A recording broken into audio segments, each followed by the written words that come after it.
Venerable Mudu, and I've been at this monastery. This is my 7th year, so you add, to get the 7, you add 1 for anagarika, 1 for novice, and then the monk meter starts ticking over. So I have 4 reigns. I'm about to start my 5th reigns, at the start of this reigns. And I am 48 years old, and I came here probably more than 10 years ago when a friend of mine invited me here. She's a Thai lady, and she said, why don't you just come up here and have a look, because she came regularly. She's Thai. I don't know about this place. I don't really know about Buddhism except from what I see on the television for a documentary about Buddhism, and you see Asian monks sitting cross-legged on a rock overhanging a cliff. So that's what I thought Buddhist monastic was, that. And then when I came here, she's loading into her car in the boot full of food. And I'm wondering what's going on. Why are you putting so much food in the boot of your car? And she says, oh, I'm taking it to the monks. Do you know them? No, I don't know them. They're not my friends, they're just the monks. So, oh, okay, wow, you're just weird. So then I come in the car with her, we drive up here, drive out the front here of the kitchen. She says, can you help me bring the food in? So we bring the food in, put it on these tables here. And then she gets me some rice and says, oh, the monks will come down, you can put some rice in their bowl. Oh, okay. And then the monks come down the stairs, and I was like, hold on a minute, they're not Asian, they just look like Westerners. So all my preconceptions are starting to get blown away here. And then I see Ajahn Brahm first, obviously, and something inside of me kind of shifted, and I felt like, whoa, this is something familiar, or something. I was intrigued, I was fascinated, and I was moved. I come up again a few more times, did the same thing, and kind of become a bit more easy with the whole process. And she sometimes would take me up to see one of the ajahns and just have a chat, have a talk. It wasn't kind of long after that when I was visiting my dentist, he says, you know, you're grinding your teeth a lot. You should look at meditation. And I still see this dentist. He's in Rockingham. So it's all his fault. He said, you should learn meditation. So then one day I come up here and I ask about it. They said, no, we don't really teach it here. You have to go to Nolamara, do our 4-week course on a Saturday. First Saturday of every month it starts. It's like an hour class.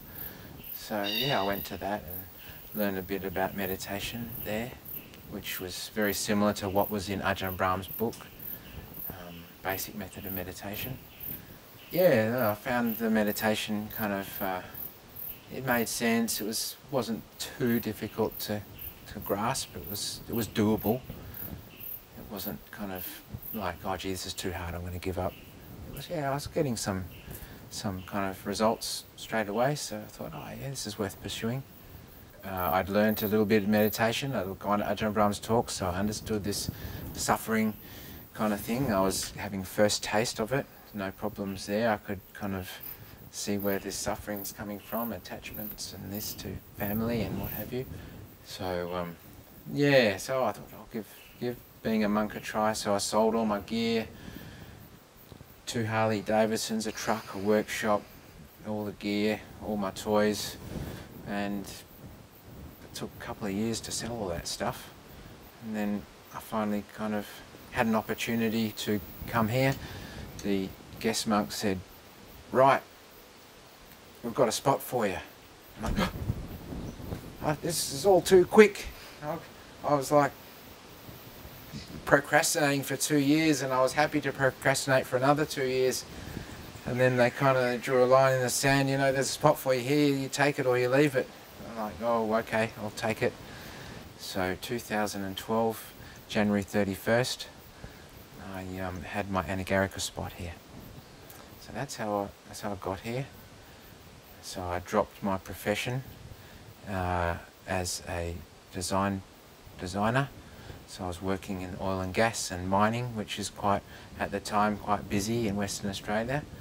So I was doing all that, dropped all that, come here, took up the training, and yeah, been here ever since. I'm very happy. I haven't really dropped the engineering because that's now my job here. For all the monks, we have little jobs to do, and we have like a 2-hour work period every day,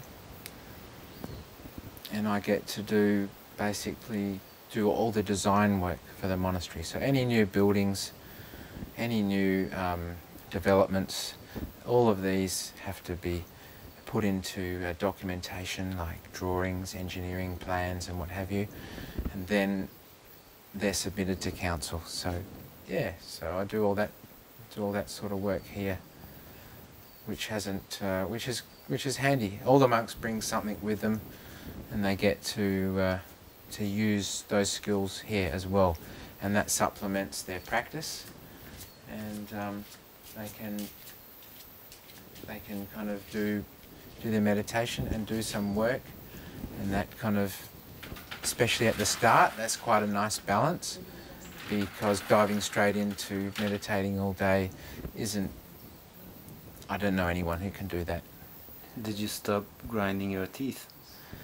That's a question a lot of people ask. I think it might have stopped a little bit, but I think it still happens. And now that I'm more mindful, I can actually see when I'm doing it. What is the usual day of a monk in this monastery? Well, I think it's different for all the monks.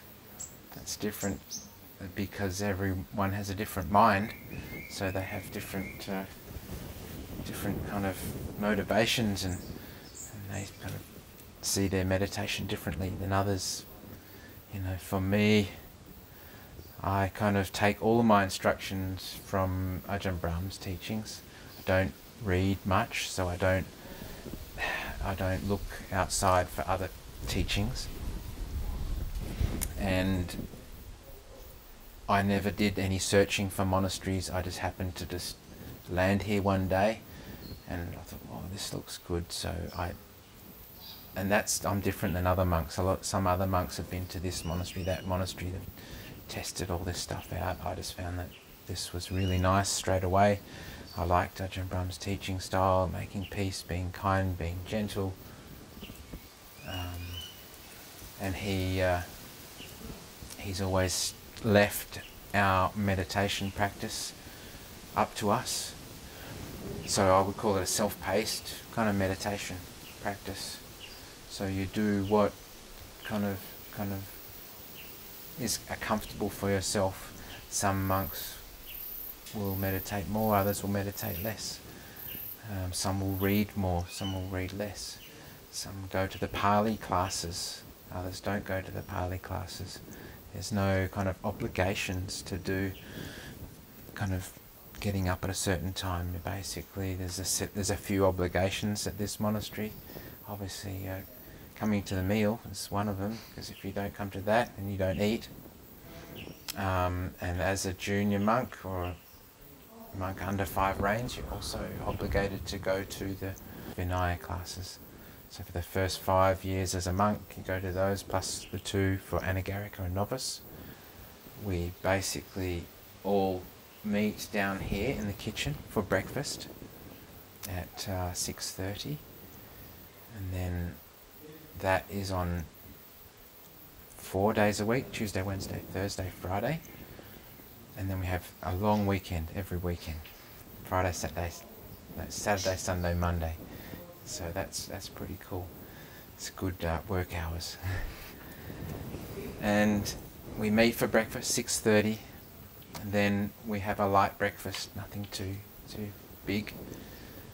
And that gives us some energy for what we need to do for work period. For some people, they're doing physical work. Myself, I'm doing computer. It's not as physical, it's more mental.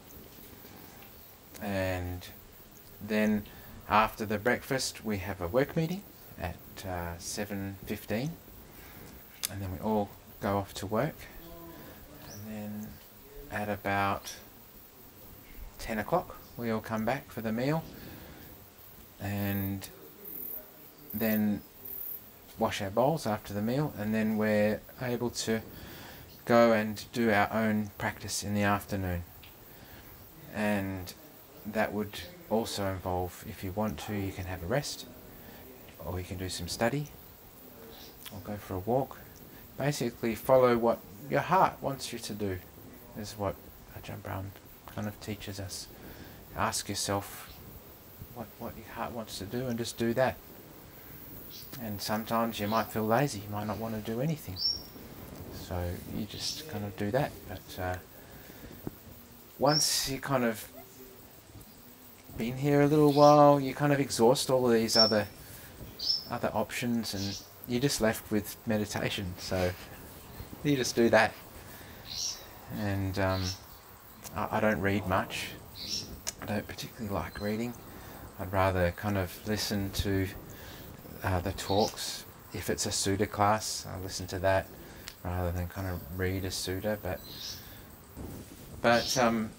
yeah, then we can meet here again in the evening, and we have evening drinks all together. All the monks meet together. Not all the monks, but some of them come up, have a drink, and get to chat with Ajahn Brahm. It's very informal. And then we have the evening to rest, to meditate, or to study. And our huts have walking paths, so we can do walking meditation, sitting meditation. The huts are very, very spaced apart. So we have a 100-acre property here, and the huts are so far away from each other that you can't see the next hut. So they have that privacy, and that it's kind of nice. So you're not going to get disturbed. You can have quite a peaceful afternoon.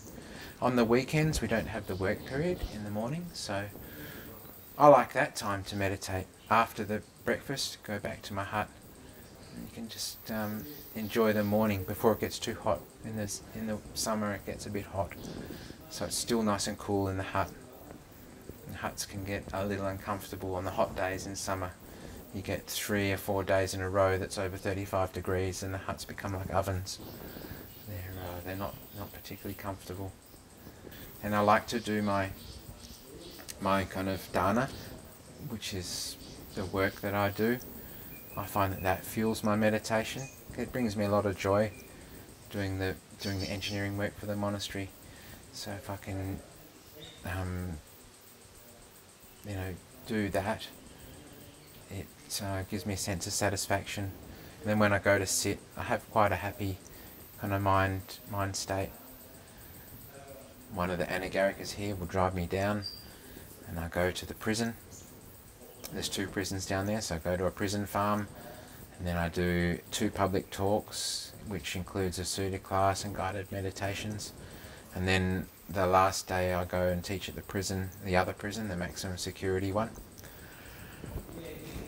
And those guys, they seem to like having the monk come and chat with them and do some meditation. There's some interesting characters there. And yeah, that's like a 4-day trip. It's a day driving down there and a day driving back. So I found that teaching the meditation's kind of good. You have to do these guided meditations, and there's a nice energy in the room when you're teaching. I've also been teaching at the Karnet prison. Ajahn Brahm tends to kind of ask the junior monks now to kind of go and do teaching roles. He's so busy, can't do everything, so he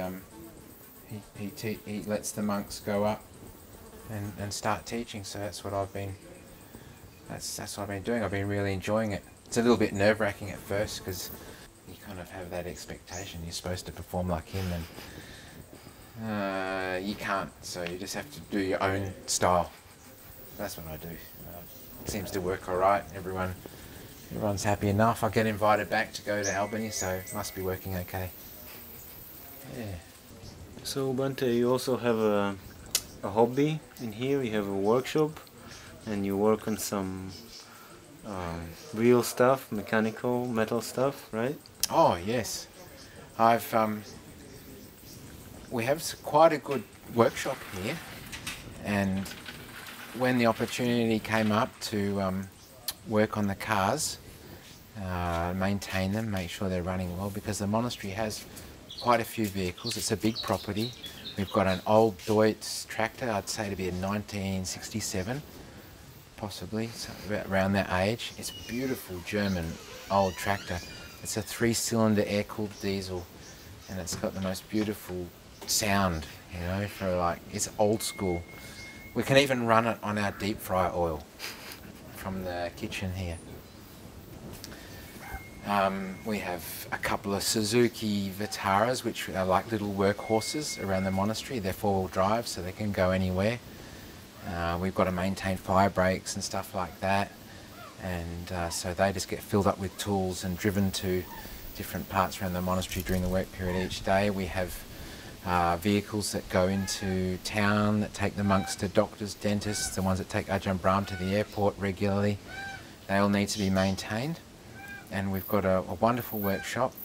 One of the monks here is trained as a mechanic, and when he's here he usually works on the cars, but he's been helping a lot at Newbury Buddhist Monastery. Newbury Buddhist Monastery is over east, and he's been helping establish that. So while he's away, I get to kind of look after the cars for him. And it's familiar for me because I like that kind of that environment. I'm used to working on cars and motorbikes, so I get to hang out there and look after the cars as well. So on top of my engineering work, I also have to look after the cars, which I don't mind doing, and that also includes anything mechanical. And you know, recently we came across an old coffee machine that was given to me. The guy who used to owned a cafe, and this thing had been sitting for almost 10 years, kind of rusting away. It wasn't working, so he said, if you can fix it, you can have it. So I'm in the process of restoring that as well. And it'll be a nice addition to our coffee club, which currently kind of operates after the meal each day. But there is a ban on the coffee club during the rains. Ajahn Brahm shuts that down for 3 months. So it's just a treat that we have outside of the rains as a coffee club. Just like it's half an hour after the meal where the monks kind of just hang out in this office here. And it looks like a small office, but you can jam quite a few monks in there and kind of have a bit of chit chat, let our hair down. Bhante, can you tell us a little bit about the development, the building development in the hermits here, or is it top secret? Yes, well, the secret's out now. We did purchase, the BSWA purchased some land, probably about the time I arrived here. So 7 years ago, they purchased this land with the idea of building more huts. The story I heard was that Ajahn Brahm had this number of monks that was ideal for teaching, and to go over that number was made it difficult to teach. He kind of likened it to a classroom full of students. You have this nice size, nice number of 20 to 25, and over that he said was more difficult to manage. But I think the demand for people wanting to ordain as monks has become so high. I think he's let that go, and he's happy to have more monks come here. So that meant building more huts. So we purchased, the BSWA purchased this land. It was 100 acres, and we recently added to that. The owner on the other side sold us half of his 100 acres, so now we've got 150 acres there. And the plan is to build 6 kutis, monks' huts, in the forest there. It's a slightly different forest here, in fact, in terms that it's not so high, the trees aren't so high, it's more scrubby and bushy. And so we put together, I did all the engineering drawings for those huts and the site plan, and when we submitted the plans 4 years ago, we were told by the council that we needed to comply with certain bushfire regulations, and at that time there really wasn't too much to kind of comply with. So we did some modifications to the huts. We made sure that they complied with what the council asked them to do, which was to have bushfire, have smoke detectors in each hut, and then have them all linked to the house which we already have built over there, so that if there's an emergency, someone in the house can press a button and it sends off an alarm, and all the monks kind of race up out of their meditation into the central area, and then they can evacuate. So we did all that, and then just as we submitted the plans again, they changed the goalposts on us, and they said, oh, there's new rules now. You have to comply with this, that and that, and the state government introduced some legislation, and they had this bushfire attack level rating. So all of the buildings in Western Australia, and I think throughout Australia, have to comply with these ratings if you're building in an area that's deemed bushfire prone. That would be a place where there's lots of trees like this in a forest. So not so much down in the suburbs where there's no trees, but here in the forest we have to comply with these rules. And then what we wanted to build to was a level higher than that, which is called bushfire attack level. It doesn't have a number, it's just called FZ. That stands for flame zone. So it means we wanted to build in the middle of a flame zone, which meant not having to clear any trees. So we wanted to build our huts to the highest specification. That meant basically like a bomb shelter. So we designed these huts and we built them to that standard, quite expensive huts to build. And then we approached the council and they said, well, you know, that's great that you've designed them to that, but we're only allowed to approve stuff up to BAL 29, and anything higher than that we can't approve it. So you'll have to submit your application, we'll most likely reject it, and then you have to go to this state arbitration tribunal, which is like a court hearing, and you can have the rule overturned there. So that's what we're doing at the moment. We've just submitted our plans, and we have all this documentation from bushfire experts, big long cover letter from Ajahn Brahmali kind of stating why we should be exempt from this rule, because there is allowances in the bushfire guidelines that allow you to be exempt from this rule if you qualify, if you have like extreme reasons. And we're putting forward that our reason is that you know, we're following a tradition that's 2,500 years old.